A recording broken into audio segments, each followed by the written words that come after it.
לאה, אני יכולה לשמוע עוד מעט, אבל את אורית אני לא יכולה לשמוע בכלל. ואני רוצה לשמוע את אורית, ויש כאן אנשים שרוצים לשמוע את אורית. לאה, בבקשה, אני מאוד רוצה לשמוע מה שיש לך. אחרי שהיא תלך, יהיה לי זמן פנוי, ואת תוכלי לשמוע את אורית. עכשיו אני לא צריכה עכשיו לדבר, כי אני לא לדבר אחרת, צריכה לדבר. מה את רוצה שאני אתן? אני רוצה, אורית, בבקשה. לאה, אני ממש מתנצלת, אני אשמח מאוד אם תוכלי להמשיך אחר כך. היא פשוט לא תהיה כאן אחר כך. בבקשה, אני אמשיך אחר כך. תודה רבה לך, אני מעריכה את זה.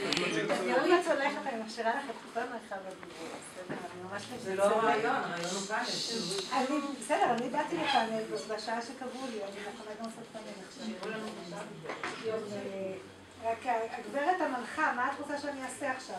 את יכולה ב5 דקות, אם את יכולה ב5 דקות, שנייה, להציג את הטיעונים שלך, חברים, שאלות אליה עכשיו, כי אחר כך כן, כי אחר כך זה יהיה רק לחברי הפאנל האחרים, בסדר?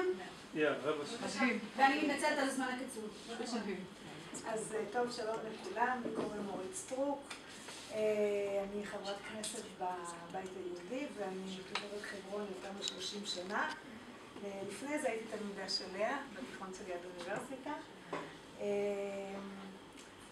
ואני אשתדל ללכת לפי המעט ששמעתי מלאה, להציב את השקפת עולמי להתייחס למה שהיא אמרה, כדי שיהיה לזה גם סוג של פאנל.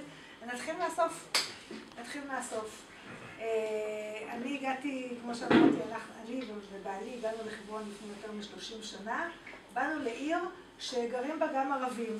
יותר נכון לומר, כשאנחנו הגענו לחברון, היו בחברון 6 משפחות יהודיות, אנחנו באנו עוד קבוצה של 6 משפחות, הכפלנו את היישוב.